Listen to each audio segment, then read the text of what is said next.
One, two, three.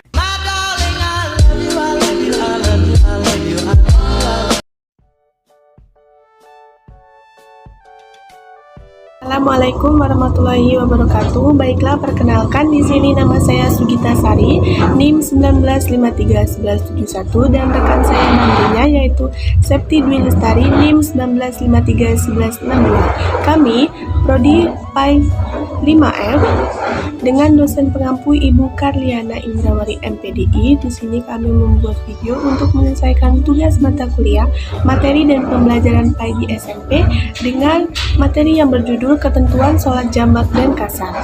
Satu kegiatan yang tidak dapat ditinggalkan dari kehidupan manusia sekarang adalah, apalagi pada zaman modern, yaitu sebuah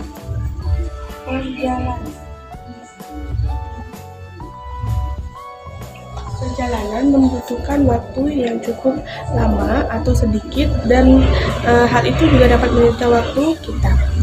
Namun, dalam perjalanan ini kita tidak boleh meninggalkan kewajiban kita sebagai umat muslim, yaitu untuk atau beribadah. Baiklah, dalam materi ini saya akan menjelaskan, yaitu poin pertama, pengertian sholat jamak dan sholat kasar itu apa. Mari disimak.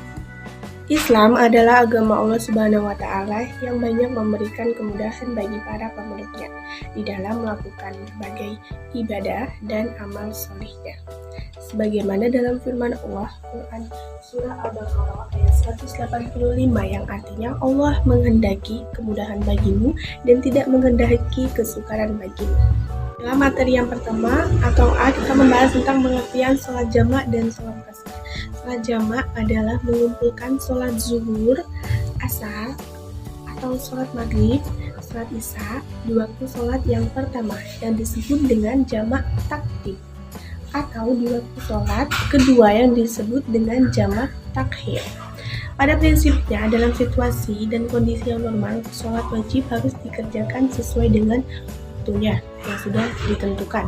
Akan tetapi, apabila dalam keadaan bepergian atau bersafir yang jauhnya antara kurang lebih 81 km atau dalam keadaan jauh, boleh dilakukan dengan cara melakukan sholat jamak.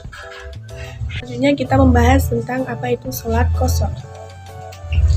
Sholat qashar yaitu melaksanakan sholat zuhur, asar, isya dengan 2 rakaat oleh seorang musafir atau seseorang yang sedang dalam perjalanan. Baik, untuk selanjutnya kita membahas tentang dasar hukum sholat jamak dan sholat qashar, yaitu ada beberapa dasar hukum yang terdapat dalam Al-Quran dan hadis. Artinya, dan apabila kamu bepergian di muka bumi, maka tidaklah mengapa kamu mengqashar sembahyang jika aku diserang orang-orang kafir. Sesungguhnya orang-orang kafir itu adalah musuh yang nyata bagimu. Quran Surah An-Nisa ayat 101 surat keempat. Berdasarkan ayat yang saya bacakan tadi, sholat 2 rakaat dalam perjalanan menurut Abu Hanifah bukanlah rukhsah atau pelaksanaan kewajiban yang mendapat keringanan karena ada kesulitan, melainkan azimah, pelaksanaan kewajiban yang sesuai dengan ketentuan yang telah ditetapkan, tidak mendapat keringanan, dan dengan demikian sholat dalam perjalanan cukup dilakukan 2 rakaat saja. Baiklah, berikut materi dari saya, yaitu tentang poin A dengan B, yaitu mengenai pengertian sholat jamak dan qashar dan dasar hukum sholat jamak dan qashar. Materi berikutnya akan dibahas oleh rekan saya, Septi Dwi Lestari. Terima kasih. Baiklah, di sini saya akan melanjutkan penjelasan dari rekan saya, yaitu Saudari Sugita Sari. Di sini saya akan menjelaskan poin C dan D. Poin C yaitu syarat sholat jamak dan sholat qashar. Yang A, perjalanan jauh bukan untuk kemaksiatan. Maksudnya di sini yaitu bepergian itu disyaratkan bukan karena maksiat. Jadi meliputi pergi yang wajib seperti pergi untuk melaksanakan ibadah haji dan membayar hutang dan lain sebagainya. Demikian juga pergi yang mubah seperti pergi yang berdagang dan berpesiar, juga meliputi pergi yang makruh seperti orang yang pergi sendirian dan terpisah dari kawannya.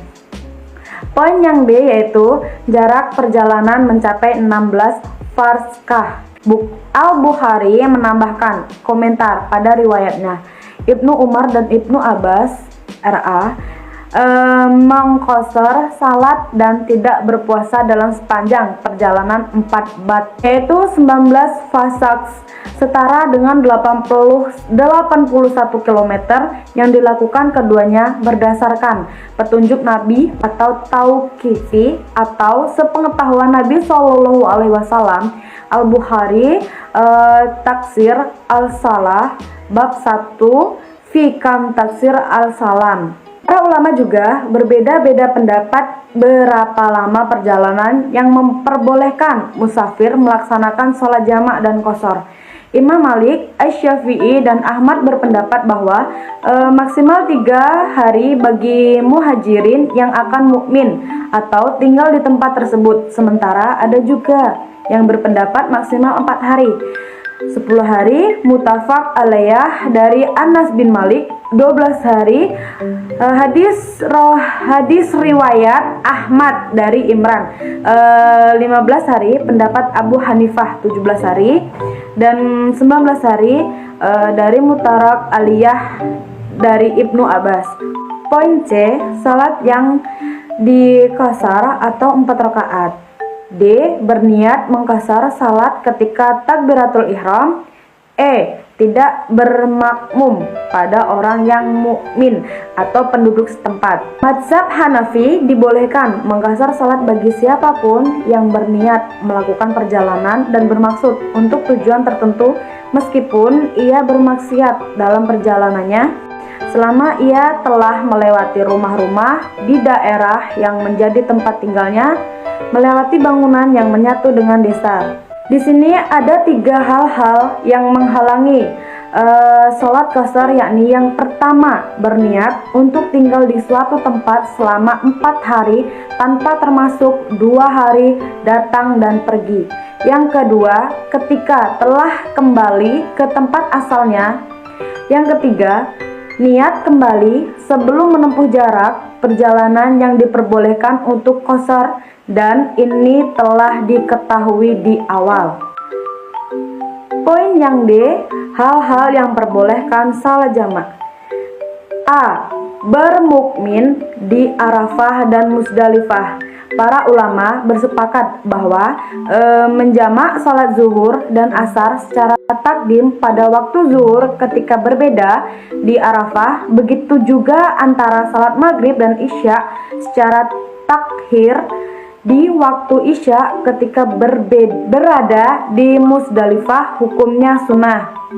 Poin B, syafar atau berpergian bagi orang yang sedang atau dalam keadaan bepergian, baik masih di rumah atau tempat tinggal, dalam perjalanan atau sudah sampai di tujuan, dibolehkan menjamak sholat, baik dilakukan secara jamak takdim maupun jamak takhir, sama saja, dan selama berada di tempat yang dituju, tetapi boleh menjamak sholat dengan syarat tidak berniat untuk menetap di tempat itu.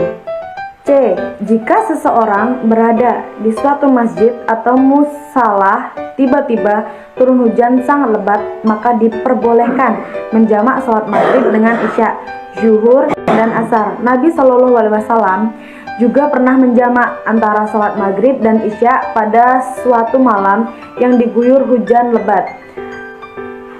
Poin D. Sakit merupakan cobaan dan ujian bagi manusia, dan apabila seseorang sabar dalam menghadapi cobaan dan ujian sakit ini, akan tetapi menjalankan perintah Allah dan Rasul-Nya, khususnya perintah sholat, maka akan mengurangi dosa-dosanya. Sekalipun itu juga salat dikerjakan dengan cara dijamak. Poin E. Takut dalam masalah ini bukan takut seperti yang biasa dialami oleh setiap orang. Akan tetapi yang dimaksud takut di sini yaitu takut secara batin. Diriwayatkan dari Ya'la Ibnu Umayyah, ia berkata, saya bertanya kepada Umar Ibnu Khattab tentang firman Allah, laisa alakum junnahun am taksyuru minnasyalah in kiftum ayyaftinnakumul ladina kafaru. Padahal sesungguhnya orang-orang dalam keadaan aman. Kemudian Umar berkata, "Saya juga heran. Bagaimana Anda heran terhadap hal itu?" Kemudian saya mengatakan hal itu kepada Rasulullah SAW. Beliau bersabda, "Itu adalah pemberian Allah yang diberikan kepada kamu sekalian, maka terimalah pemberiannya." Poin yang F, keperluan atau kepentingan mendesak. Dalam banyak kejadian di masyarakat setempat, kadang kalanya karena sibuk dengan beberapa keperluannya, seperti kepentingan mereka melupakan salat yang telah menjadikan kewajibannya bagi setiap muslim beriman di setiap hari-harinya, maka boleh menjamak salat bagi orang yang tidak dalam safar jika ada kepentingan yang mendesak, asal hal itu tidak dijadikan kebiasaan dalam hidupnya. Mungkin hanya sekian yang dapat kami sampaikan. Jika ada salah kata atau salah pengertian, saya dan rekan saya meminta maaf yang sebesar-besarnya. Cukup sekian dan terima kasih. Wassalamualaikum warahmatullahi wabarakatuh.